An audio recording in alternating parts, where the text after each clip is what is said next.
Um, Welcome. It's really nice to see such an amazing crowd. My name is Reed Shire. I'm the director of the Polygon Gallery. As we begin tonight's event, I'd like to take a moment to situate us in the village of Aslahan, which has been home to members of the Squamish Nation and their families for thousands of years. As a cultural organization working within and across the unsurrendered and ancestral territories of the Musqueam, Squamish, and Tsleil-Waututh nations, we endeavor to strengthen our sense of place, to deepen our understanding of the histories and context we inhabit, and to conduct our work with awareness of the indigenous futures our activities affect. We're very grateful to be welcoming David Campany back to the Polygon. Tonight's event is co-hosted by the Capture Photography Festival, and Emmy Lee Wall, the director of Capture, will introduce David in a moment. But before I ask Emmy up, I'd like to offer a personal welcome.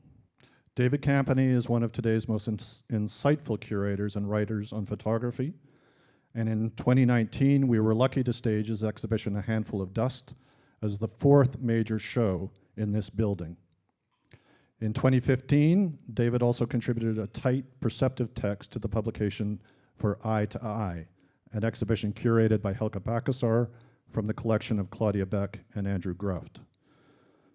I was also reminded tonight by Kelly Lycan that David wrote on her exhibition Underglow for a recent issue of Aperture, 10 years after the fact, so also testament to somebody who is watching and witnessing what's happening in photography across the globe with a pretty acute eye. So thank you for that, David. Copies of Eye to Eye, along with many other publications, a host of which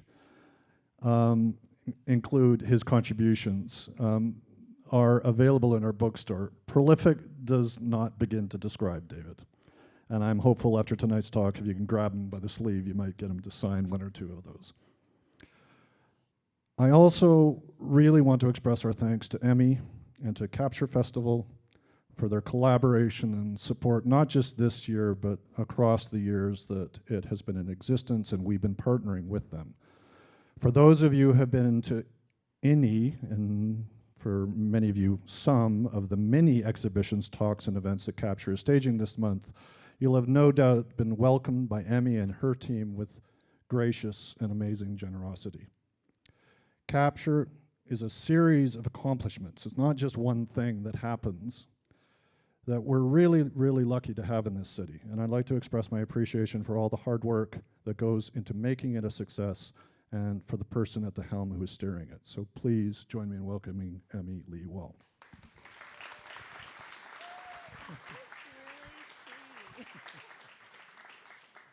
Hi, everyone. Thanks so much, Reed. That was very kind. Thanks so much for joining us tonight, and thank you to David for being here. Before I introduce David, I also really want to thank Reed and his team at the Polygon, Monica, Elliot, Michael, Jen, so many people. Thank you so much for supporting this event and making things like this happen for our community. I really am deeply grateful for the work you guys do. I also want to thank Capture's dedicated staff who helped coordinate the moving parts for this event. In particular, Sarah Wong, our TD Assistant Curator of Engagement, and Carmen Levy-Milne. They're back there somewhere. Kim's here, I think Chelsea's here, William is here. You guys are really amazing and you do so much hard work, and this is really amazing to see this crowd here as a result of everything you've done. Capture is really lucky to have the support of many sponsors and donors, and I particularly want to thank TD Bank, our presenting sponsor, without whom the festival simply would not exist. And I'm also very grateful to West Group, whose generous sponsorship was dedicated to the speaker series this year. Please join us for our next speaker series talk on April 17th at the Vancouver Art Gallery with artist Lucy Raven and curator Anthony Kendall. And I want to thank Claudia, who's sitting right here. We were at lunch in January 2024. David was sitting one seat away from me with Mark Lewis in between us. And David's a very good storyteller. So Mark switched seats so David could sit next to me. And Claudia saw us talking, walked by and said, "I'll pay for him to come to Vancouver." And then she did. So Claudia, thank you so much for your generous donation to support David's talk so we can all chat with David. And now a bit about David. Right before I got up to speak, David scratched out all the bio I had that I was going to read out about him. And he said I should only say this bit. So David is a curator, writer, editor, educator, and creative director of the International Center of Photography in New York. He's worked worldwide with institutions including the Tate, Whitechapel Gallery in London, MoMA in New York, Centre Pompidou, and La Belle Paris. He's worked on a lot of shows, I think too many for me to say out loud, but obviously curated exhibitions for the International Center of Photography, one of which particularly probably relates to this called Actual Size, Photography at Life Scale. He's going to be discussing scale tonight. And then an exhibition called Trillion Sunsets, A Century of Image Overload, a show with Gillian Lamb, Family Matters, and then Handful of Dust, which traveled for an epic 7 years. Yeah. David, I'm not going to read all the parts that you scribbled out, so it's your turn now. Thank you.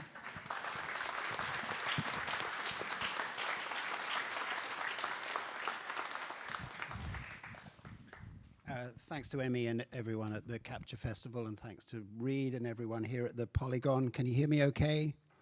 I know I've got to have good mic technique. Up, says Ian Wallace at the back. Do you want to come down the front, Ian? You're just going to shout at me from the back. Okay, okay. Even closer. I feel like George Michael if I get too close. Whispering carelessly. Emmy's got to get a picture. Come on. We've got to start. We're wasting time. I've had any number of reasons to come to Vancouver for nearly 20 years, and every time it's a pleasure. There's lots of people I've seen in the last couple of days that I've seen on most of my previous visits, and it's not a home from home, but it is a place I really enjoy coming to. Everyone is welcoming. Everyone is seems pleased to see me, at least. And you also have just such a fantastic photography culture here. I should say that when I was studying, well, deep in the 20th century, a long time ago, I used to dig out from like little bookstores and university libraries, anything to do with photography in Vancouver. Obviously, that was led in the first instance by Jeff Wall, who I've worked with a number of times over the years, but it was just a kind of mysterious place for me in my understanding of photography. So when I first came, I was very excited, and it was actually working on something with Jeff that brought me here. But there's a depth and a kind of richness here. I had a thrilling afternoon. Claudia took me to this little show about the Nova Gallery, and I, read everything. And it's an extraordinary place. You don't need me to say that, but I feel I do need to say it. Anyway, I want to talk about something quite specific, something obvious, very, very obvious. And I'm more and more struck the older I get by the more obvious things, glaring things about photography that I still find quite perplexing, that shape my approach to it as a writer and a curator, also a teacher. But it's also something that I have endless discussions with photographers about.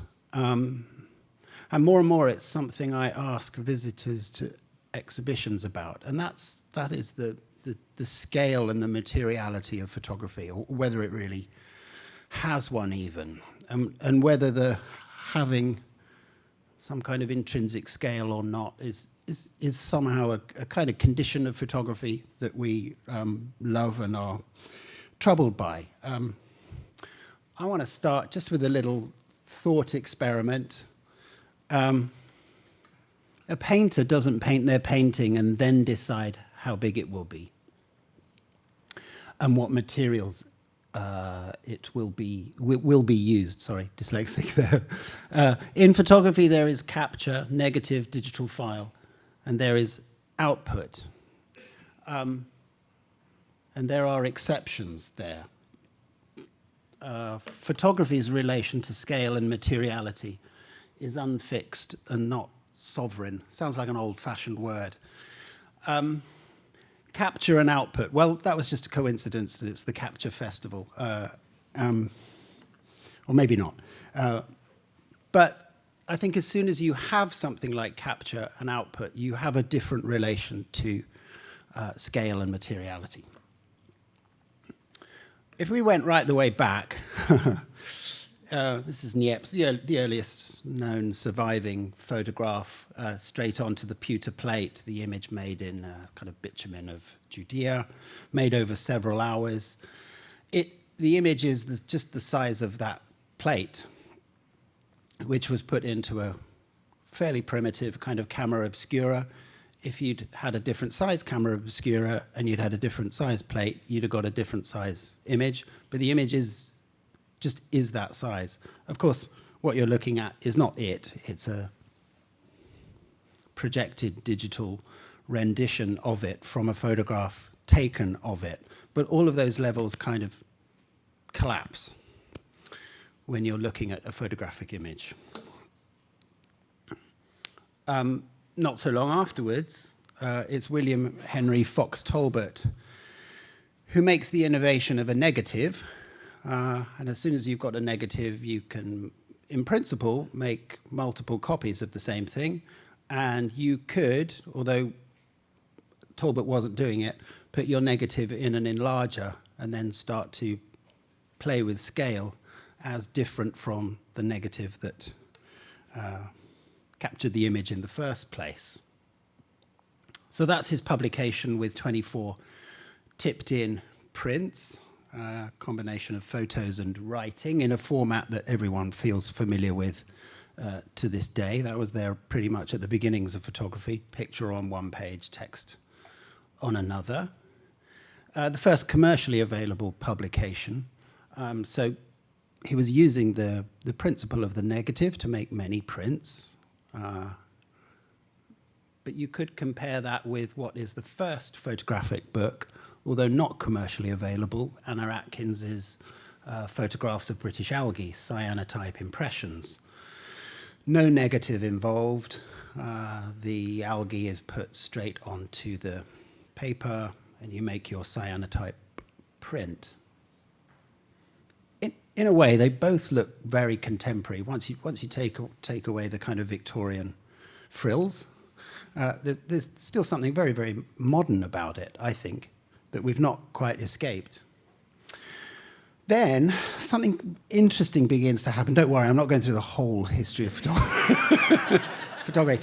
Just to say that these questions that I want to talk about were there at the beginning. They're pretty foundational. So Alfred Stieglitz, who's very much a kind of champion and a pioneer of photography, but not only photography, very interested in European modern art, he hedges his bets, really. Is photography going to be significant for culture by being placed on a wall or by being placed on a page? So he has a gallery, and he has a very well-produced journal, magazine, if you like, of photography, camera work, and they both run for kind of a similar number of years. Now, the interesting thing is, when they were making a lot of the prints that would then be stuck in, tipped in is the word, into the magazine, Stieglitz and the photographers often appreciated the techniques they were using for the page more than the original darkroom prints. So Stieglitz took to exhibiting exactly the same prints that were made for the page on the wall of the gallery. Interesting in itself. Of course, if you hold a magazine in your hands and the image occupies 3/4 of the page, that's quite large. But if you put that on the same thing, same dimensions on the wall, it feels quite small. And for a long, long time, galleries of photography sort of inherited or assumed that images would be more or less the scale of the page. They didn't have to be, of course. But interestingly, in a very kind of meta moment, Stieglitz reproduces installation views at 291 Gallery as a tipped-in image in camera work, but what's being exhibited in some of those instances are the page prints that were made for previous editions of camera work. So it all gets very kind of confusing, and there's actually quite a lot of interesting unpacking to do when you go through that moment in the history of photography. Of course, that play between the page and the publication and the space of exhibition is something that a lot of contemporary photographers are interested in. This is Dianita Singh, who she actually describes herself as an offset artist, offset printing rather than darkroom printing. It's because the book is maybe her primary format, but the book form could lead to modes of exhibition. So this is a whole series of books that can be exhibited in a slightly different way, a slightly kind of sculptural way of thinking about what a book can do. These are pages from Peter Pucklas's Handbook to the Stars, which have fragments of images there.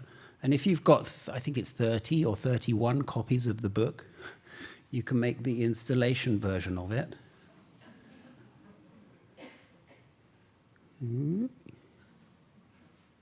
Beautiful in its own way. Of course, for not all, but for most of the 20th century, the real landmarks in photography were not exhibitions. There were a few. There's a handful. And people are interested in going back and trying to construct a kind of exhibition history of photography. And it's much harder to do than a kind of published history of photo books. We can dispute just how canonical these are. I only put them up because they're some of my favorites. And they run from Jermaine Krull's Metal in 1927 there to Robert Frank's The Americans.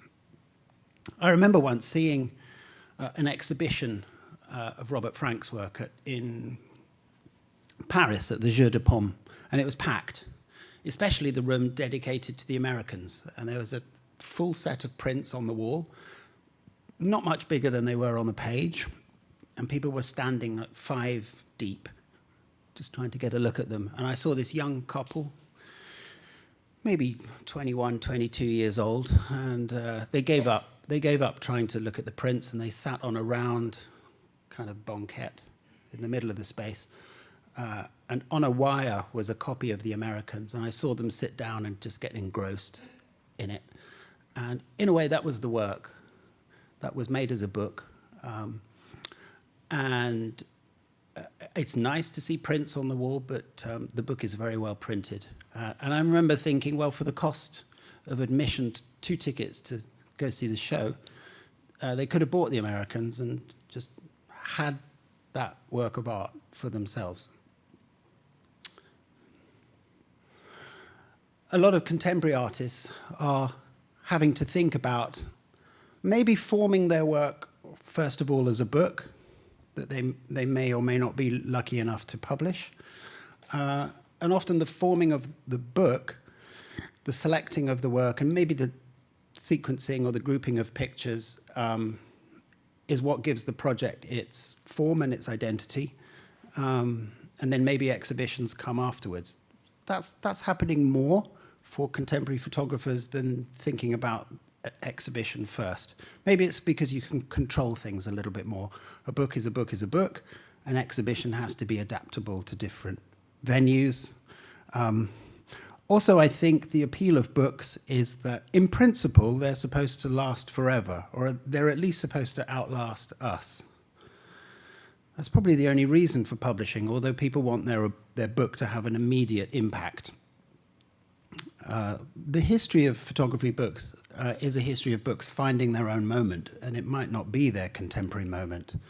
I think of Let Us Now Praise Famous Men, the Walker Evans, James Agee book from 1941, which doesn't become appreciated or a classic until more than a generation after it was made. So books have this kind of longevity to them, whereas exhibitions are events in time. There aren't really any permanent photography exhibitions. For all photography's fixing of time and appearances and space, photographs themselves are not particularly stable things, and they actually don't get exhibited for particularly long. A Handful of Dust, the show I did here, was really conceived as a book and a show at the same time. And it's generally, if I'm given the option, it's how I like to work. So even in thinking about two ways of presenting material, I am thinking about different scales. I'm having to do that. And that is something I think that is implicit in photography. We tend to think of scale or large scale as something that's happened relatively recently, and that's not really true. It was possible to make large scale photographs over a century ago. This is the Grafton Galleries in London, actually showing image there by a Canadian photographer. The best attended photographic exhibition for many, many years in London. Well over 100,000 people went to see it in the middle of the war. I don't think the scale was large for artistic purposes. It was actually kind of a propaganda show. And something interesting happens when many people stand in front of an image or any work of art at the same time. There's something social about it, which is very different from going up to a small print and enjoying it intimately. So I think there are reasons for using scale that are more to do with the kind of social dimension of viewing than necessarily an artistic one. That might be something I'll have to come back to. Installation shot there in L'Illustration, the French popular magazine. 20s and 30s, I guess, is a time of real splits in attitude to what the photographic image can be. You have kind of purists who won't depart from an 8x10 or a 10x12 print, and they think that anything larger is some kind of capitulation to, I don't know, commerce or spectacle. And then you have a tradition that comes out of the Bauhaus and also out of constructivism in the Soviet Union, where the image is understood more as potential. You have the image capture and you can output in whatever way you need. And there's no feeling that the image has an intrinsic or should have an intrinsic size to it. And that's the Soviet room in a big traveling exhibition called Film and Photo, which had a number of venues in Europe, and then a small version came to the US and to Japan. Similarly here, Das Lichtbild. We're used to a kind of scalability of photography. When you go into the Rotimi Fanny Coyote show, the first thing you see is a big kind of blow up on the wall. And it's very well printed, and it just inhabits that wall. It plays a kind of architectural and a graphic role as a kind of introduction. But my feeling is that photographs belong wherever you see them. When you see a photographic image on a billboard, you don't think to yourself, well, where is the real thing? Where's the real image? Fridge magnet, poster. There's something a little bit like a sort of chameleon-like quality about photography. It just seems to exist wherever it's put. That's not the same with painting, although there are exceptions. I know. Don't get fidgety. If you look at a painting in a book, you know that's not it. You know the thing is somewhere else, and you're looking at probably a photographic reproduction of it in that book. So that means there's always something slightly fugitive, slightly there, not there, slightly maybe arbitrary, selected about it. That trajectory through the kind of Bauhaus and constructivism, I guess, ends up in the kind of populist form of the Family of Man, the big touring show that the Museum of Modern Art put together in the mid-50s, which interestingly, although millions saw it, does live on in book form. And interestingly, in the years after that, you see lots of experiments kind of coming out of pop, but not only, with modes of display that somehow tap into this fugitive, multiple quality of photography. This is Richard Avedon having a show at the Smithsonian, which, you know, looks like a contemporary Wolfgang Tillmans type show. You get framed prints, contact prints, tear sheets from magazines. Avedon worked a lot for Harper's Bazaar. Scaling up, scaling down. Oops. And here, which I find is probably the most fascinating of these historical examples before I get on to a couple of shows I want to talk about, the Stedelijk Museum in Amsterdam, set up along a sort of Bauhaus-type lines, a museum of art and design, also had a big library, and actually the acquisition of photography, first of all, sat within the library before it was moved to the contemporary art world. Well, that's interesting. And in fact, the beginnings of the kind of trade in photographs was actually an offshoot of the second-hand book market at the turn of the beginning of the 1900s.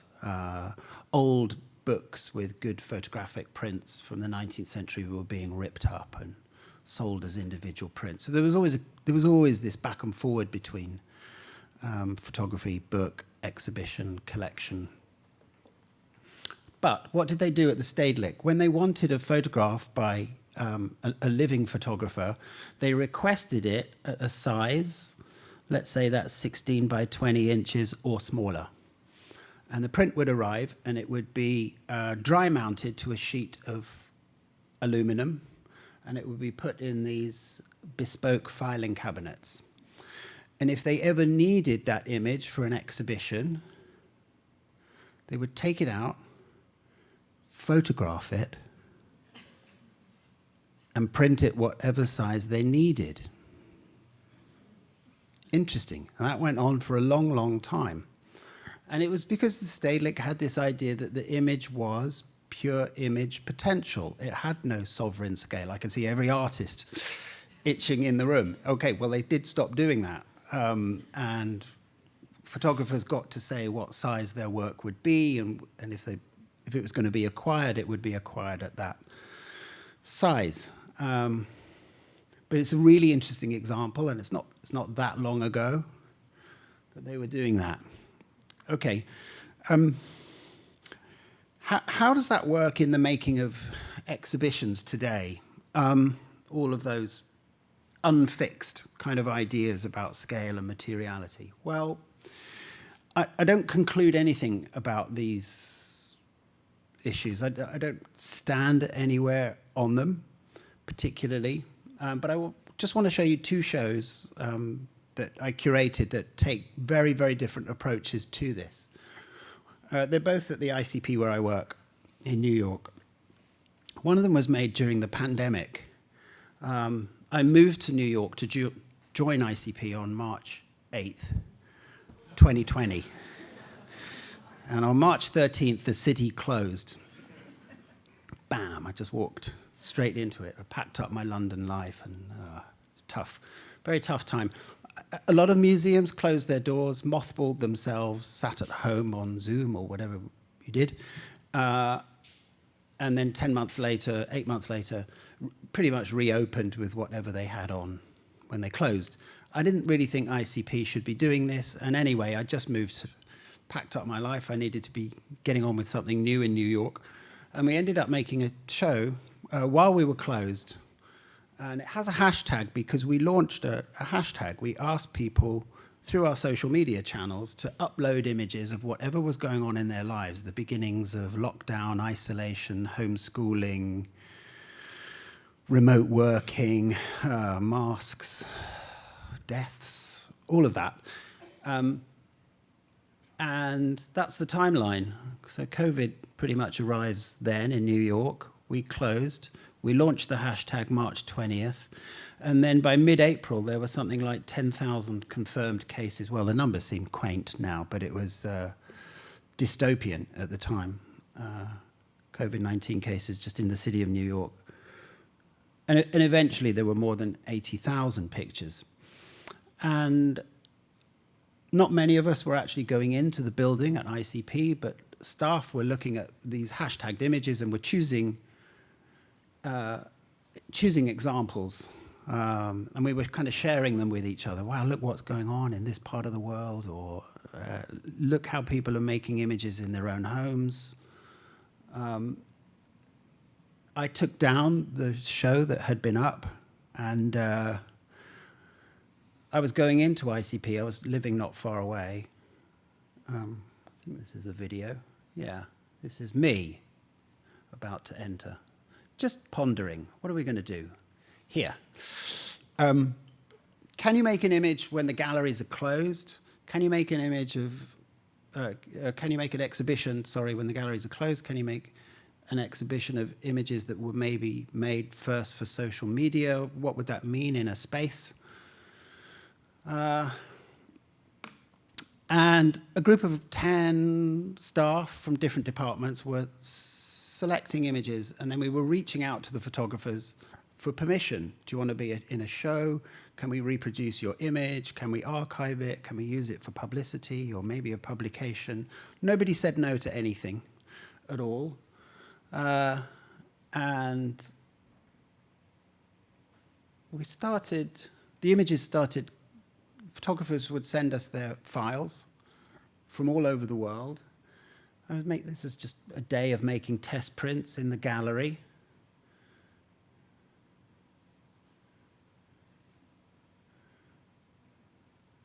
And, well, I chose the size. Why did I choose that size? I chose that size because something on an iPhone would look okay, but if someone had shot something on a high-definition Hasselblad camera, that would also look pretty good. I also felt there should be a kind of a democracy to it, so the images were printed on the same size sheet. And I was there on my own most of the time, going mad. This is me just trying to work out a possible layout of the show. And I'm looking at these pictures really closely, and I'm thinking, yeah, okay, well, I've decided this scale. Every time an image went up on the wall, I would photograph it, and I'd send it to the photographer. I would DM it to them. Is there anyone in the room who contributed to this show, by the way? Often when I speak, there is. Okay. Oh, and there were images of, you know, lockdown and parents taking pictures of their kids going mad. People trying to be metaphorical about what might happen to the city. Nature returning. There were some pretty tough journalistic pictures. Oh, in the Lower East Side, I found a COVID denier who had a hardware store, and I managed to buy 4,000 inch-and-a-half steel pins. Desperate times. So already, these images have gone from a screen to a print that's going to go on a wall at a different scale.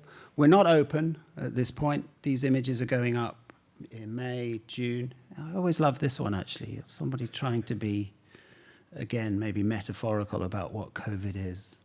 First image of George Floyd that came in was actually not more than a week after he'd been killed.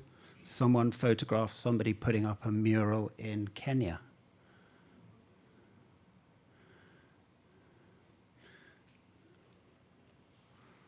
Sean Pridgeon taking an amazing picture. This is the only time I actually cheated.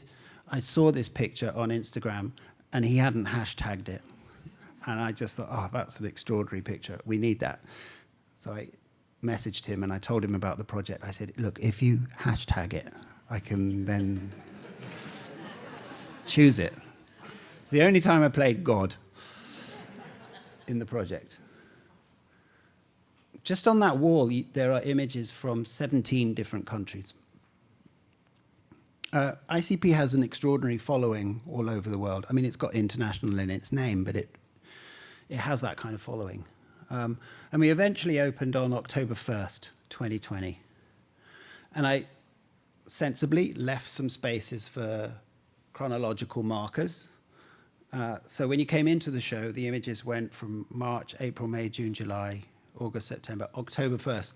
And I actually left some blank wall, decided that we were going to finish it on November 6th, the election day, which of course resolved nothing. And then we were finally able to open to the public. I think it was too soon for people to be looking at these quite difficult images. I'm glad we did it. And all the caption information is printed on the same sheet. I didn't want hundreds of labels. We ended up with 820 pictures, kind of chronicling what was going on around the world in the best part of that year. 71 countries.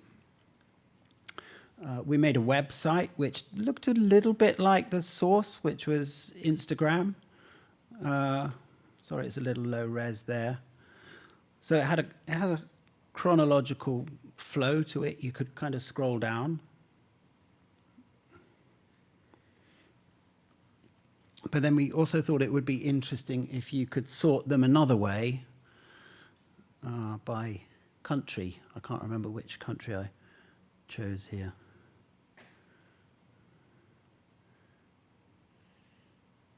Oh yes, United Kingdom, there we go. And so you could just see the ones that came in from the UK.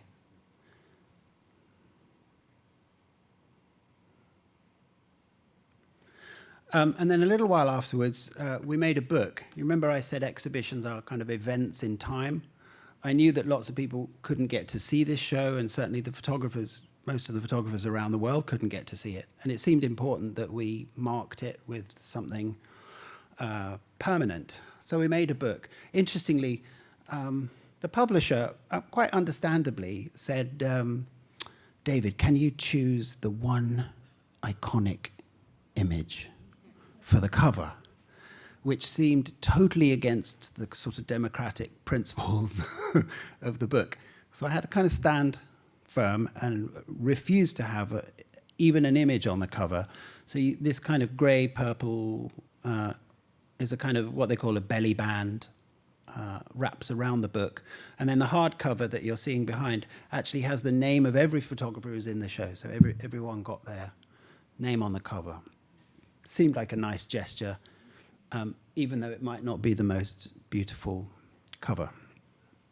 Maybe we should have gone with something iconic. It just seemed to grate with me. I didn't like the idea of doing that.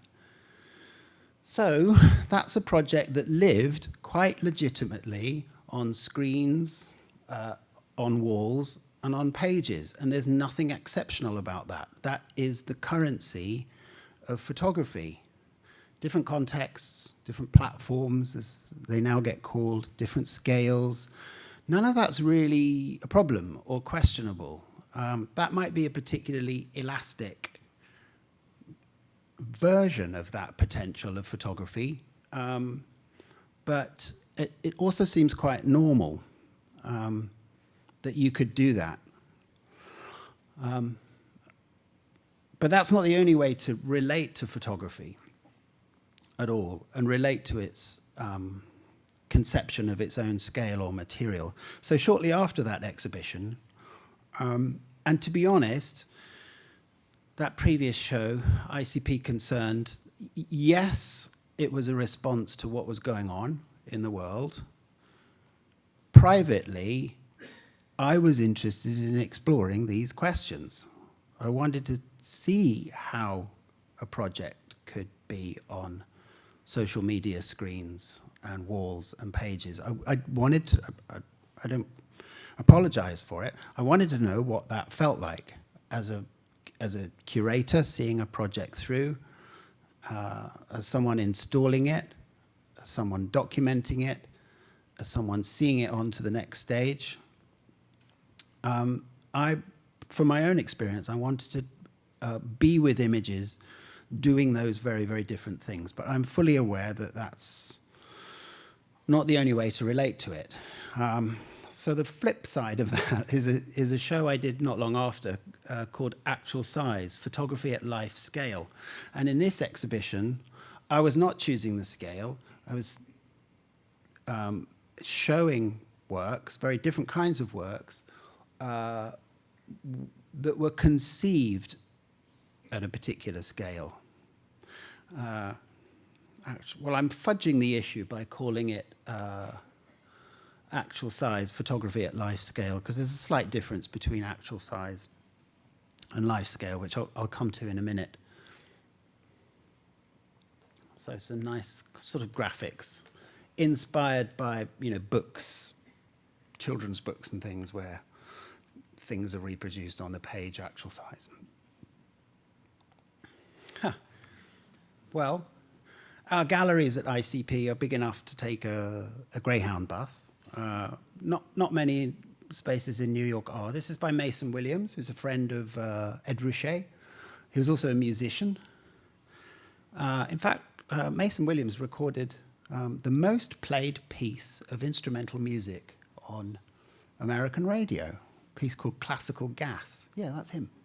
He was also a comedian and an artist. Anyway, he said he made 150 of these buses, and that is the same size as a Greyhound bus. He commissioned a photographer called Max Yavno to photograph one, and it's printed in a kind of Andy Warhol style on panels of billboard paper. And I think it's 38.5 feet wide. Actually comes in a box there, folds up. And on the side of the box, it says, "Do not open in the wind." Now, obviously, that is a work that only functions at that very particular size. The size is in the conception at the very, very beginning. No, nobody's interested in the side of a Greyhound bus if it's 20 inches across or whatever. The point is, it has to be the size of the bus, right? A kind of pop conceptual gesture. There are other things in the same show, not many things, 12 or 13 things. Panels here from a piece by Paola Pivi called the Alisudi Project.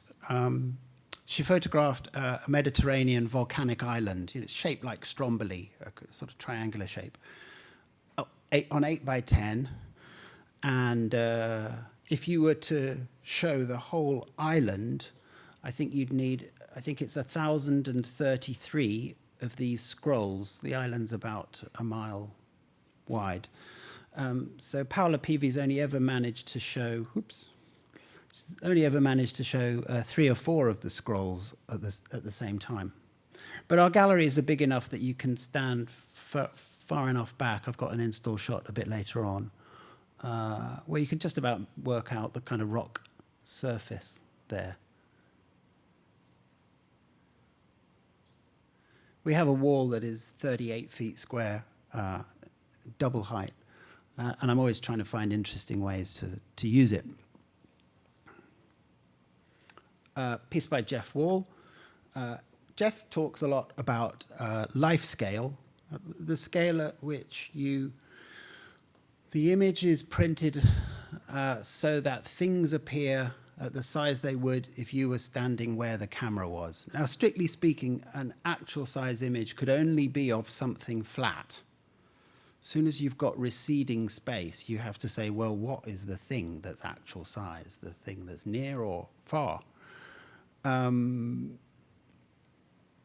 suppose you could say that the imaginary picture window, the imaginary picture plane, if you like, is the thing that's actual size, and that the realist space recedes from that.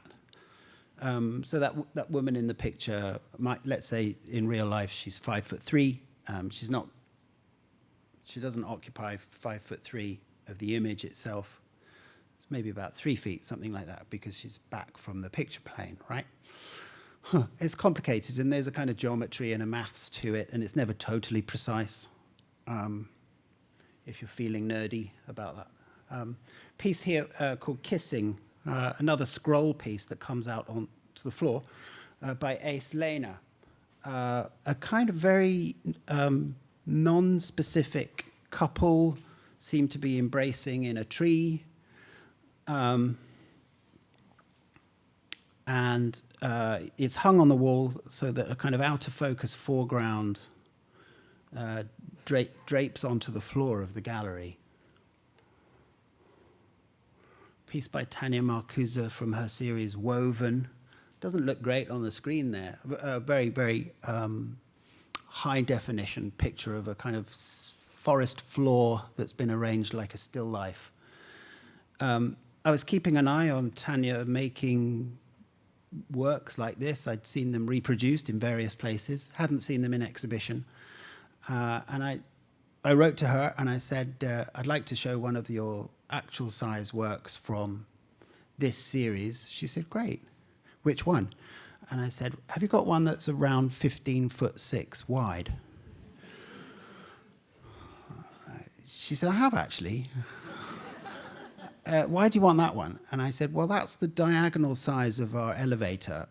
So I know that's the largest framed work I can show at the ICP galleries. I can show something much bigger if it's kind of rolled up, but this comes framed and it doesn't roll up. So I know that that's the widest picture we can show.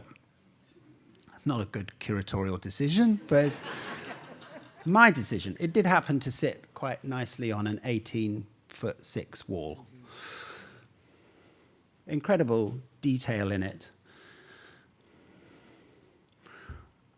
I guess one way of thinking about photography having a sovereign relation to scale and materiality is something like the photogram, you know, where you place objects directly on the photographic paper, you make the exposure, and things just are the size they are. So I did want at least one example of that. This is by Aspen Mays, and it's actually the tools that a darkroom printer uses to kind of dodge and burn. But those tools are usually invisible in the making of a photograph, but here she's just laid them all on the paper and made a print of them.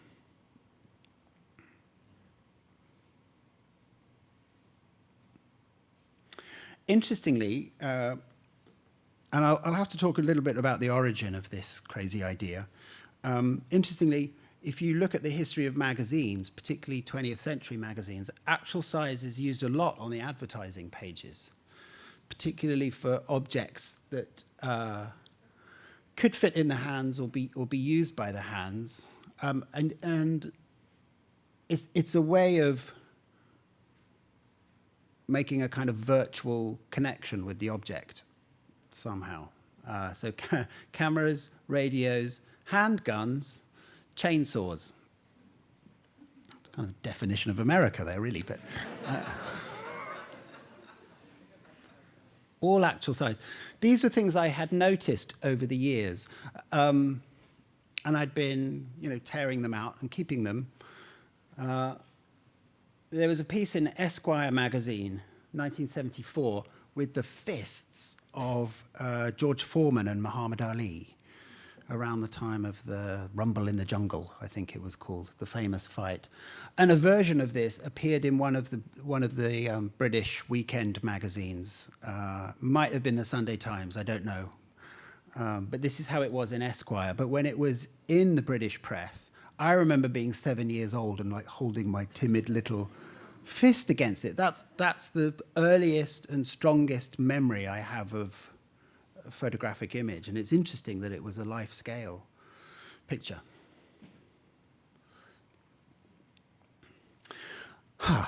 That's all I wanted to show you.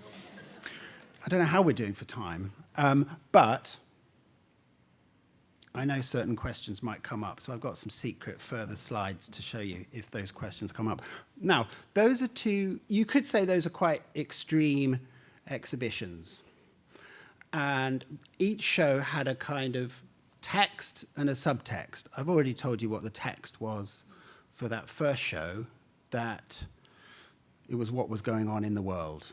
The subtext was, I, as a curator, wanted to explore this mobility and elasticity of photography, wall, page, screen.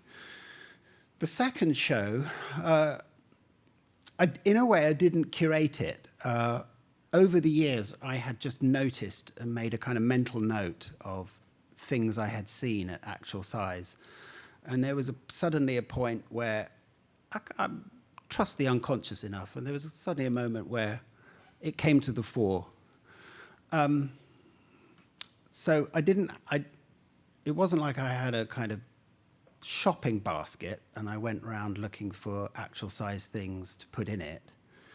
And I'm not one of those Google curators who has a theme and then just goes looking for works to fit the theme.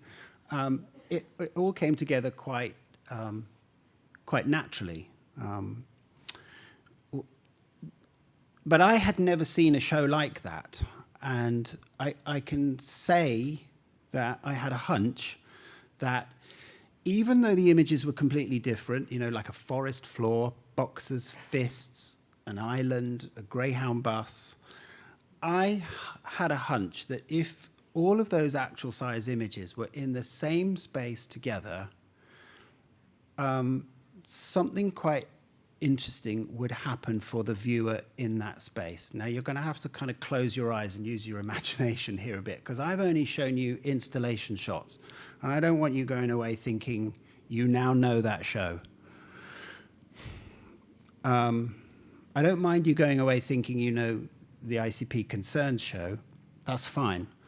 But that actual size show, you had to be there. And I had to kind of convince the other members of staff at ICP that we should do that show. They just thought it was a baffling, wacky idea. And I had to say, I think something quite special will happen when you're in the space. Because most of the time when you go around an exhibition, the scale, not just the scale of the images, but the scale of the subject matter changes all the time. You can see a portrait of someone's head on a 16 by 16 inch print, and next to it, the pyramids on a 16 by 16 print. We don't think at all about changes of scale. And I wanted to get people to think about that by having a show in which everything was of that one-to-one scale. So as you moved from one work to another, and it didn't matter if it was 38 feet wide or a foot wide,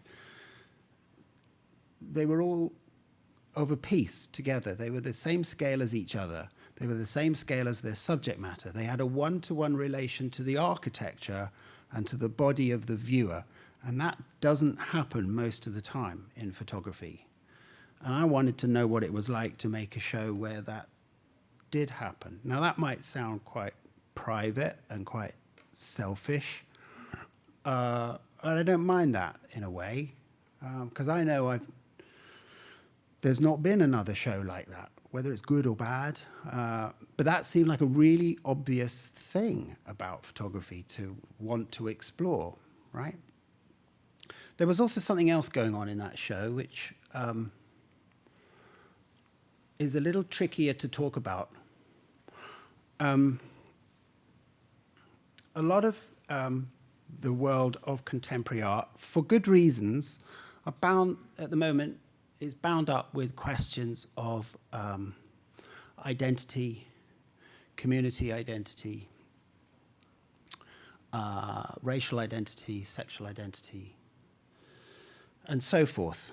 And Ace Lehner here is quite a pioneering figure in non-binary representation, non-binary portraiture. This is the only work that Ace Lehner has made at one-to-one scale.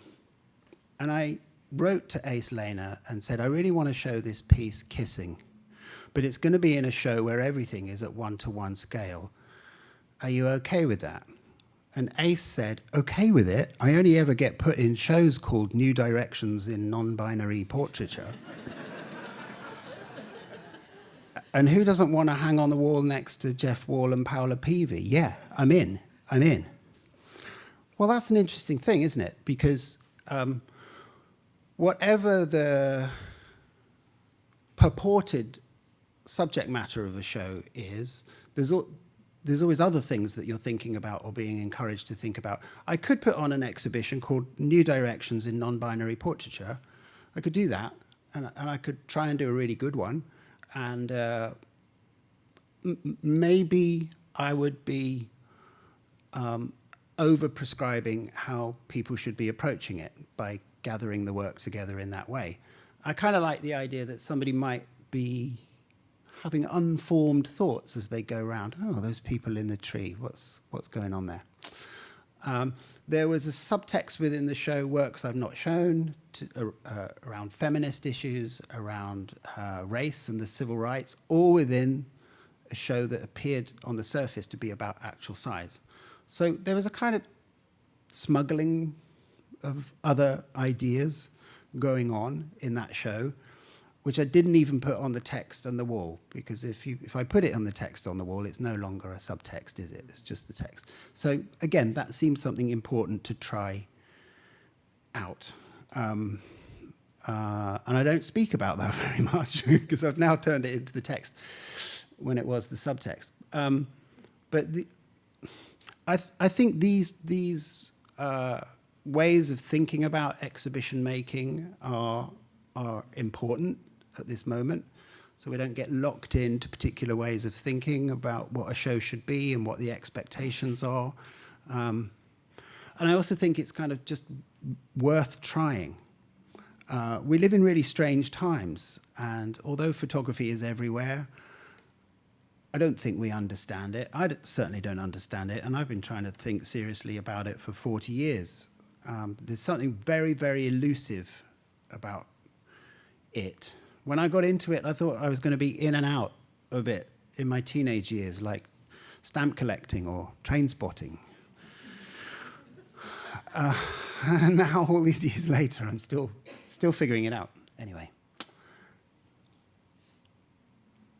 that's what I wanted to talk about.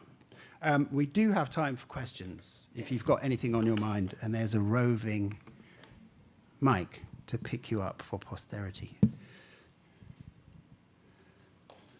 There you go. Hi.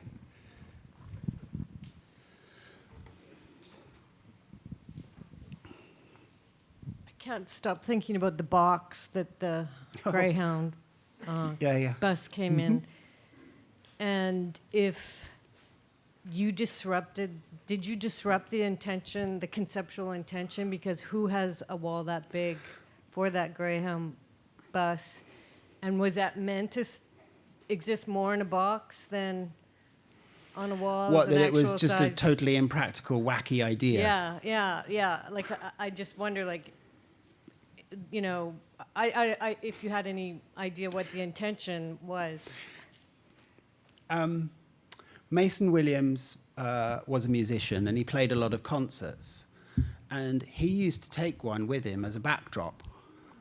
He used to put it up on stage. The traveling player just got off the Greyhound bus. But he used to take the Greyhound bus with him. I think that is probably the most beautiful, poetic context. I had actually seen it exhibited in a gallery prior. So if it is a transgression, I was just mimicking someone else's. Do you really believe that? Do you really believe I've sold the piece out by exhibiting? Yeah, okay, it's a valid point. Well, but because we have galleries big enough, I've made it look practical and acceptable when really it was a preposterous idea. Yeah, okay. Guilty as charged.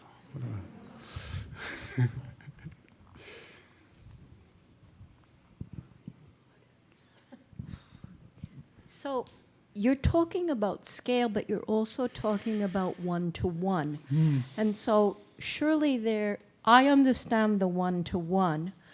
Scale with photographs, I always think of the bus that Kelly's talking about, or the wall, or Aspen's work. So Yeah. that I get in terms of photographic scale.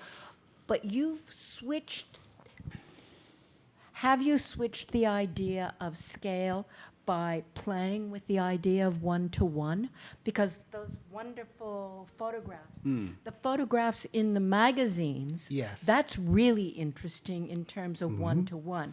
So, which is, you can see I'm slightly Yeah. confused about scale Me and too. size. Me too. It's fine. Yeah, go on. So, because you've turned everything, I'm kind of with Kelly. You kind of turn things, you've twisted things. So when we talk about scale, you're not talking about like how lots of us talk about scale. Because I always think of something like Michael Heiser. I mean, this is not photographic, but Heiser or Sarah or, like big stuff. But then you throw in the fists and the guns. Yeah. And that's one-to-one. It is. Yeah. I don't get it. Okay. Because you think scale means big.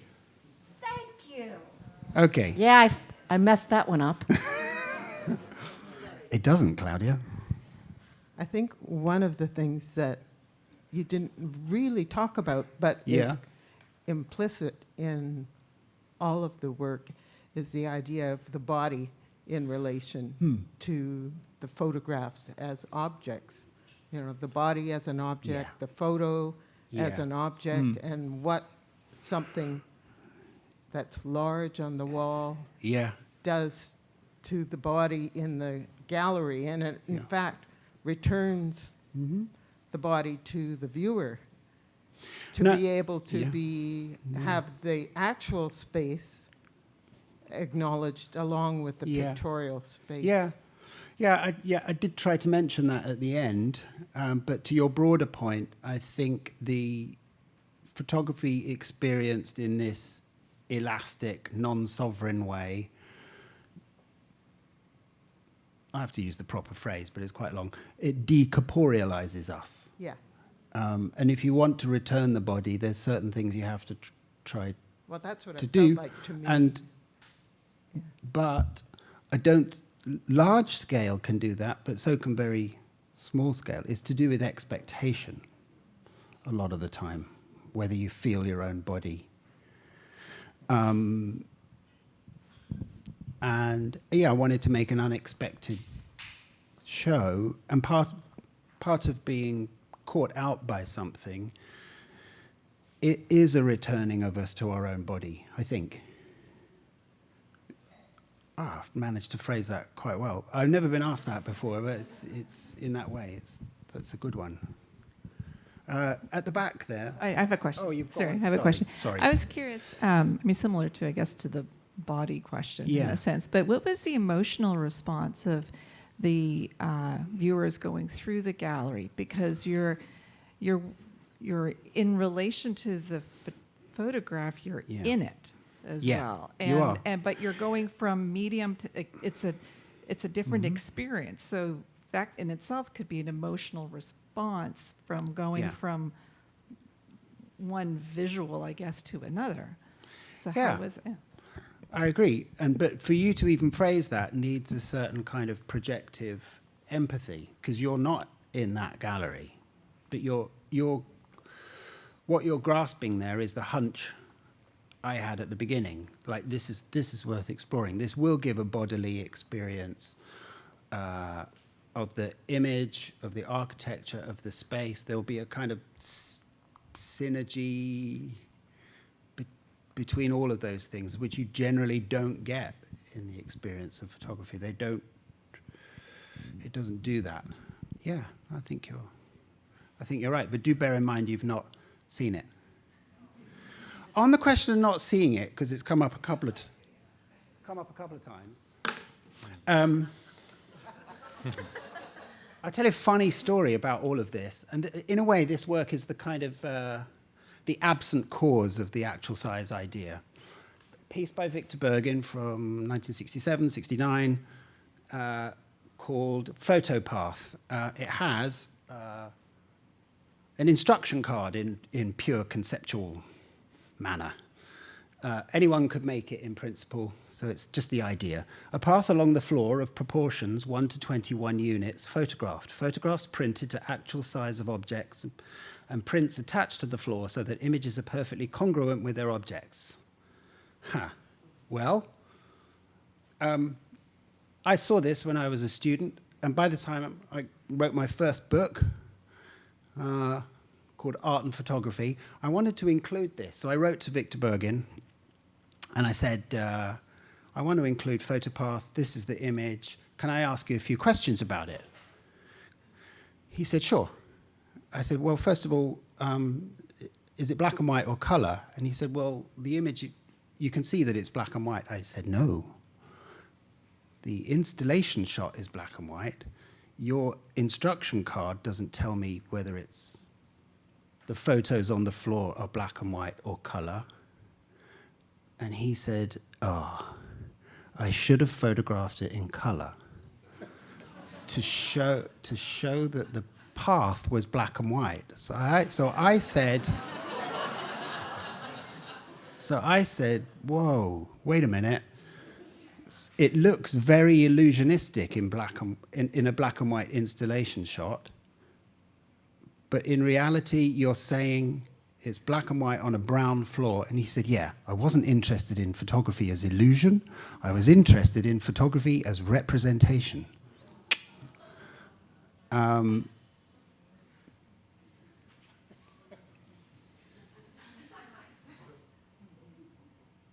Now, that's him installing it at the Guggenheim. The interesting thing about this work is it has to be made afresh on every occasion that it's shown. It's an entirely site-specific photographic work. He has to turn up, photograph the gallery floor, make the prints. Now, there's no dimensions in that instruction card. It says a path of proportions 1 to 21. Could be, Michael Heiser, could be 1 to 21 miles. Could be 1 to 21 inches. Path suggests something a little anthropomorphic. You know, if you close your eyes and think of a path, you think of like a garden path or a path in a park or something. I said to him, has anyone ever walked on it then? Do you know whether you could? That would be a very bodily experience, wouldn't it? Walking on it. He said, well, I did install it at the Institute of Contemporary Arts in 1969, and I got a phone call from someone at the Institute saying, Mr. Bergin, somebody walked on your work, and we think it was Marshall McLuhan. I did some research. It turns out he was in London when the show was on. It could have been him. But I don't know if he stepped on it accidentally or he kind of promenaded down it. I did write, this is interesting, I wanted to write a little book about it, all the occasions on which it had been exhibited. So I tracked down installation shots, the whole time having never seen it for myself. We have opinions on artworks we've never seen, based on how they're reproduced. The scale is changed, the context is changed. Now, interesting. Having said this to Victor about the color and black and white, and as I was finishing the book, his gallery wrote to me and said, oh, we hear you're writing a book about Victor Bergin's PhotoPath. We're planning to show it in New York. I thought, oh, shit. I've written the whole book from the perspective of never having seen it. What am I going to do? I just rewrote the last paragraphs to just say what I've just said to you, really. And then the last line of the book is, so I guess I have a date with PhotoPath next year. And Victor decided to do it in color. He had done it once before in color, and it had been not a success. But here it is. So you could do it in color. Interestingly, it bisects the room. It's printed. There's no specification as to what surface quality the print should have. So here it's matte on a glossy floor. So if you look from the other direction, it does almost disappear. But here it emphasizes it. emphasizes itself. The most bodily thing, though, which was really interesting, is when when the show opened at 6 o'clock on Wednesday, March 1st, or whatever it was, 2022, first person that came in was a woman, and she walked into the gallery, and one of the gallery assistants said, "Please don't walk on the artwork." And she looked down, she looked up at the two of us, and she said, "Is that it?" And she walked out. But then the next group was a group of young art students that came in through the door, and they were like primed, like, where is it? We've heard about this thing. And as more and more people came in the evening, everyone knew where it was, but everyone was kind of alert to it, and it split the room in two. You could either stand on that side or this side, and it became a happening, as they used to say. It became an occasion. And I hadn't written about anything of that because I'd only ever seen it in these idealized pictures where you assume you're the only viewer, and you don't get to go right up to it on the floor, which people did. How's it done? How is that stuck to the floor? How is that possible? So photographs often idealize things in ways that's hard to get around. It's hard, in a way, images of artworks are the kind of founding disavowal of modern contemporary art culture. You know, every time you pick up a magazine, wrap it up, does that say? Good. Yeah. I'll take one more question if there is. There you go.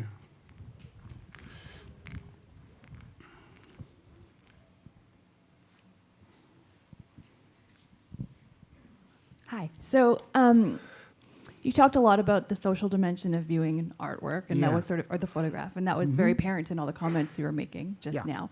I'm wondering if you can extend that thought to photography online. Because we're sort of having this new moment. There's Instagram, but there's a website, and there's the potential of photos on a website that do something different than a book or a gallery or viewing like that. So I'm just kind of curious to hear your thoughts about that. Well, I'm quite curious as what you've got in the back of your mind on that point. Usually when people ask a question, they've got their own answer. I do want to hear yours, but I'll give you mine.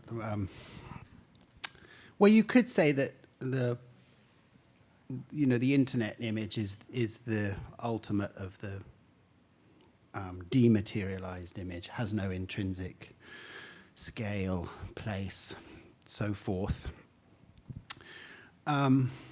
I think that's true and not true because we get used to certain things. Like, I'm quite used to what is specific about the Instagram appearance of things on my phone at this size.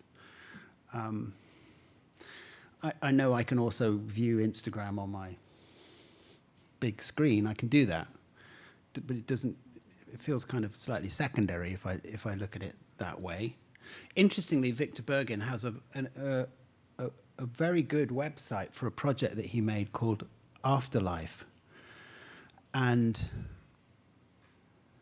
he resisted making anything online because of that world of permanent distraction where, people open 10 windows and they're trying to watch something while listening to something else and reading, blah, blah, blah, blah. And he made a website where it only works once it's full screen. It won't work as a window. And you can only click through it in one direction. You can't go back. And it's a photo text sequence, quite beautiful. But it's also about a world online. So it's almost a kind of science fiction tale. We don't know all the things yet that can be done with it. This is the interesting thing about any platform or medium. Someone always comes along and does something really interesting with it. But I am fond of that website, Afterlife, because there is only one way to explore it. Check it out. Go on then. Maybe just building on that, I have these three kind of moments of your talk in my mind. One is just this kind of Instagram installation and thinking about the phone and that kind of scale. The other is the picture of George Floyd, the mural of George Floyd. And the third is the fists and the kind of imaginary image of you as a child with your small fists. And I think I wanted to kind of ask about the role of the imagination in scale. Because I think this actual size, it kind of goes back to the question about the body, but I feel like there may be a scale of the imagination. And if you think about this kind of blinkered world that we live in with our phones right in front of our face, or, I don't know, teenage Instagram, where the size of their social life, you know, their real friend isn't the 5-foot friend, it's the 2-inch friend, right? That means more to them. And if you think about George Floyd, like, those murals were because George Floyd was becoming, you know, larger than America, larger, you know, so the scale, if you had to say, what's the proper scale for George Floyd, it's like as big as the idea. And then I think about you and your hands, and like, if you as a 7-year-old had gone into actual size, you would have been like, oh, this is the scale relationship of my fist to Muhammad Ali. But if you had left that show on the wall for 40 years and then gone back, you would have been like, oh, the scale of the photograph changed, you know, even though it didn't, but you changed. So what is that kind of role of the imagination? Like, can we really like reduce scale to biology, or is scale kind of in our hearts and minds as well? It's a really interesting question. You're asking what's the scale of the imagination, yeah? And what's the imagination of scale? Yeah. It's interesting. I've got a slight tear in my eye, actually, because something just occurred to me. In the early 90s, I was living in South London, and Muhammad Ali came to South London, and there was a street parade, and I was so desperate to shake his hand. And it was to do with having experienced that magazine when I was 7. And I just like, I have to shake the actual hand. You know, by then I was 34, 35. My hand was never going to get any bigger. It was going to get older from there on. But the wanting to and it would have been a strange thing to say, Muhammad or Mr. Ali, I need to shake your hand because of this. This memory I have, which looms large, let's put it that way, in my head, of putting my hand against the image of his fist. And he was the most famous, charismatic person on the planet. We have to forget this. So there's the size, of Muhammad Ali in the way that and then there's the actual dimension of Muhammad Ali. And I did get to shake his hand. There you go. Sorry. But you're...